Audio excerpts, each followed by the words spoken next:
Hey folks, welcome to my Dragon Rampant review. This is a review on the book itself from Osprey Games, and also about a little bit about the game.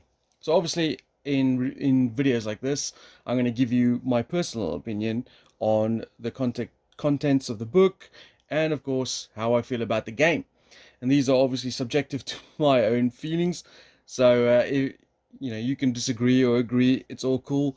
You can comment below and tell me what you think as well.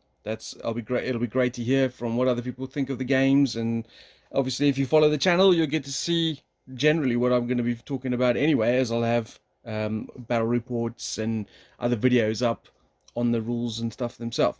So you won't learn how to play the game in this video. You're only going to see my sort of thoughts on the game and the contents of the book. Okay, so let's get straight into this. This is obviously Dragon Rampant by Osprey Wargames. It's penned by Daniel Mercy and was published in 2015, so 5 years ago when I made this video.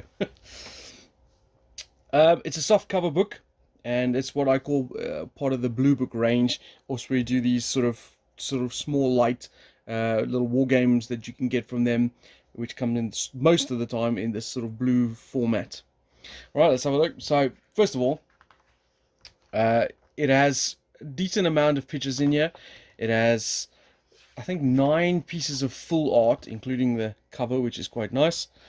And it has sort of other artwork pieces in there. The artwork are really nice. It's obviously very generic fantasy stuff because this is a miniature agnostic rule set. Now what that means is basically you can use anything you want to make up your warband, and they give you the rules and guidelines to what you can do. You can add some flavor if you want by rolling on this leadership trait thing. I tend to personally avoid this because the game is it's quite random anyway. It has an ordered activation system, which means you use at the beginning of every turn when you want to use one of your units, you have to roll 2 dice and see if they activate. If you fail to activate the units, then your turn is over. Kind of similar to, you would think of Blood Bowl. In Blood Bowl, if you make a mistake, your turn is over and it moves on to the next player's turn. There are 64 pages in this book, and I would say roughly about 10 pages of them are rules. So the rules are really light, really easy to learn. It has also the generic army lists here, which you can make. Things have very generic terms like light riders, heavy riders, and you add the flavor to it. So for example, in the section for greater war beasts, it gives you the basic ideas of greater war beast stats. The general rule is you have strength points which relate to the unit entry. So for example, a greater war beast has 6 strength points. Now 6 strength points could be represented in wounds, which is what you mostly do, but it could also be model count, that sort of thing. And so for example, a greater war beast has 6 strength points. You could have one model with 6 wounds, or you could have 6 models with 1 wound each. It's totally up to you. For example, if you take my halfling army, I've got a cockatrice which I use in this section, and it's one big model with 6 wounds. There's a couple other special rules that you can have over here, and then it gives you some other options that you can add more points to make the units a little more unique to your side. Overall, the book is very well laid out. It has lots of photo examples of units, because I think with a miniature agnostic type of game, you want to have a lot of examples just so that people are aware that you can pretty much use anything you want. As the Osprey don't sell any miniatures to go with this, they don't sell any fluff books or rule books or anything like that.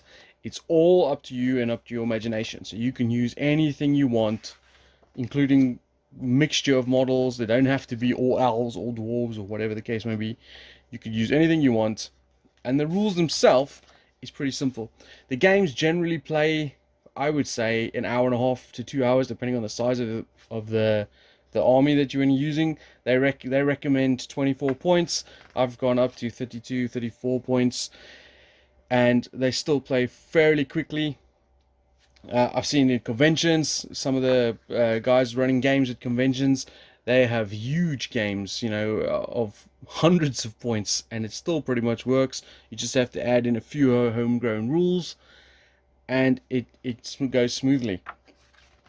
So, my personal opinion, I actually quite like these set of rules. It has some positives and some negatives. Um, some of the positives, which I might find positive, someone else might find negative. But for example, I think a huge positive is the fact that it's miniature agnostic, which means I can use my own flavor of miniatures that I want to inject into the game. So, for example, if I was going to play Warhammer Fantasy, for example, and I was doing a halfling army, I would have to use only the halflings that are available through the rules. Whereas a rule set like this, you could use any halfling you wanted to. That in itself obviously is a positive for me, but that could be, I could totally see how that's a negative for other folks. Where you're looking at a range of miniatures and you want to play them because that's who you like, and you want to fill the side of the universe that you like. So, for example, in Warhammer Fantasy, I used to love playing the Empire, because I really enjoyed having that crushing feeling of all those races bearing down on you, and you have to stand together to fight. That was really cool, and the background and the information that you got from the novels and the rule books themselves added that flavor, which was great to read and see fulfilled on the tabletop. Whereas obviously this, you have to add in your own flavor.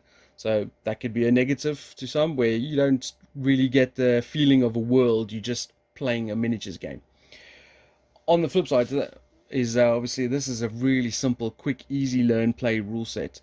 You can get this game, I've shown it to many people, and you can get them playing within a few turns. They get the idea of what's happening, and they're full on board. It's a very engaging game in terms of both players are always involved.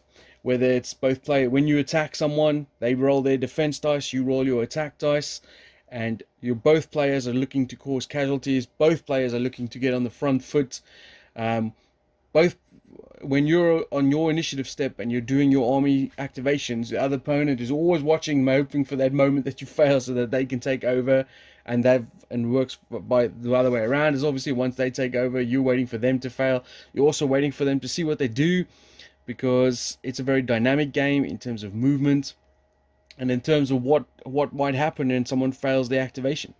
And so, talking about the activation, it's obviously a very divisive thing as well. You'll never see this game in a heavy tournament scene because of I wouldn't say excessive luck, but there's quite a bit of luck involved in the game. The ordered activations, just like in Blood Bowl, if you fail, it ends your turn. But with Blood Bowl, you still have a little bit of mitigation, and it's just bad luck that would end your turn. Yeah, where here, if you, for example, are trying to move elite riders as your first activation for the turn, you're on a 50-50 chance of failing that because they need a 7+ to just move. So you'd rather want to go for the units that have a higher chance of completing their order than a lower chance. But that being said, you could still roll that double one or double two or whatever the case may be, and that ends your turn. And it goes straight over to the other person, and they get another chance to shoot you and move into position and that sort of thing. That in itself would put tournament gamers off, because it's just too random in that sort of situation. Add on top of that obviously you can get hosed by the dice. When you get your unit attacking and you need to hit something and you roll very poorly, combined with the ordered activations and that sort of thing, I can totally see why this would not be a tournament style game, because you're just not in perfect control. I quite like that. It adds a real different element, and the fact that the games are 90 minutes long, um, it adds a real fun element to it. It's a really smooth playing system. Once you get past that feeling of, oh, I'm getting hosed by the dice because I'm failing my ordered activations and I'm failing my attack rolls and I'm failing this and failing that. If you can get past that and just look at what's happening on both sides, because anything that you find a negative in the rule set will be a negative for both players, and therefore, in my opinion, it evens out. You do get the odd game. I played one recently where my opponents just got absolutely hosed. He didn't get it. There's nothing you could do. He lost the game badly, and it wasn't because of his tactics or his choices or anything like that. It was just the dice hated him that day, and that can happen. And that's why this wouldn't be a tournament style rule set. But on the flip side, this is a great gateway game to get people into gaming. It has some fantastic easy play rules. you know, combat and shooting and all those things is very simple. You roll 12 dice, and if your unit's under half strength, you roll 6 dice. So simple. The armor versus wounds mechanic, I think, is very clever. The higher armor you have, the harder it is for other units to cause casualties on your unit. A unit with armor 3 is very solid. A unit with armor 4 is almost impregnable. You have to work really hard to cause casualties on it. And it's such a clever, interesting mechanic. And you know, add that to the dice mechanic of you roll 12 dice regardless of how many strength points you have left in the unit, barring obviously if it's 6 or under, and you just keep moving along. It's really simple for new players to pick up, and that's why over a time period of me showing this to other players, they've all picked up rule books for it themselves, and you can use any miniatures you have in your collection already to participate. It's a really good system. A couple of the other factors that might be a negative is why would the game not be a little more popular is I think some of the scenarios are quite lackluster. They try to add a fantasy element. This is obviously based on the Lion Rampant rule set, so it's effectively the same rule set, few tweaks here and there to fit the fantasy element, and then of course they've added some fantasy rule sets, fantasy elements to give it that fantasy flavor. I personally don't think much of the scenarios. One or two of them are okay. For the most part, they're pretty lackluster. But one of the beauty about the Rampant series is that you can use any rule scenario from any rule set. So you could play these rule sets in these scenarios in Lion Rampant, or maybe even Pikeman's Lament and those type of things. You have to modify here and there a little bit, but for the most part, you can do any of these. I think the idea is that you're supposed, for a more competitive thing, you add these glory quests in. I tend not to use these too much. They're okay, but they kind of like hidden objectives, and they add a little bit more elements to the game. But I think personally that these rule sets are perfect for custom scenarios, custom narratives. I love building a narrative in worlds that I'm making. In other words, when I build an army, I like to give the leaders names, I give them a background, and when I'm playing battles against regular opponents, you know, you have grudges and these sort of things. These sort of rule sets are perfect for that. They give you all the basic tool elements that you need to play a game and create a narrative and a world. They give you scenarios if you want to use them, and you can obviously collect more scenarios from other books to give you even greater variety. But of course, as with most rule sets, if you're just playing at home, you can obviously just add your own element to it. You can add some of the leadership traits, which change up the game as well. And even if you just want to get straight into it, they give you some sample warbands as well, give you an idea of what you can do with the system and how you can modify things to fit your model count or your model collection. And I think that's great. That's super interesting. You know, if you get the right gamers that you play with regularly to get invested in that sort of thing, you can come up with some interesting worlds, some interesting campaigns, and you can add your own flavor. But obviously, as a one-off game at a club sort of thing, you might not have that opportunity to create that world if you're just meeting someone for the first time and you just want to have a quick play. And I can see that point of view as well. I think, to sum up, I think overall, I think it's a really good system. I think it's great if you want to teach new players. I think it's great if you want to build a little mini campaign or a narrative around it. And I definitely feel it's a lot more tactical than it actually first appears. Obviously, one of the negatives that you might find is you don't get any flank or rear bonuses from this. And that's one of the standard tactics that you would have used in a medieval period or a sort of swords and shields period, is you need to get around the flanks and rears to really cripple your opponent. You can't do that in this game because it's a skirmish style game, so there is no flanks and rears, and you can't overwhelm your opponent really with numbers because you have to individually activate every unit, and generally if you overload with weaker units with lots of models, you're going to fail more activations than not.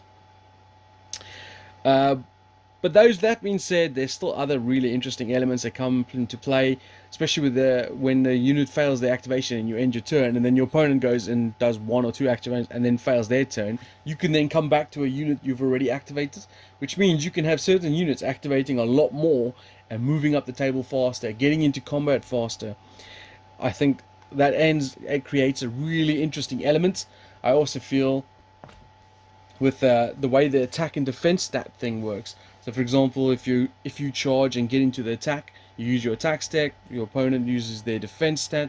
Some units are better on defense than attack. That's a really clever, interesting way of creating a little bit of a difference between units, and it all comes together really nicely for a fun game. I definitely will be playing this further in the future, and you'll see more battle reports on the channel from the Rampant series. I think it's definitely a winner, and I'll be encouraging more people to try it. So if that helped you change your mind on the Dragon Rampant rules, comment below, tell me what you think, tell me where you think I'm wrong, and then go check out, so if you want to see more about the gameplay, you can go follow the link up here to take you to my playlist for Dragon Rampant. And thanks for watching. If you want to see more videos from this channel, please like and subscribe.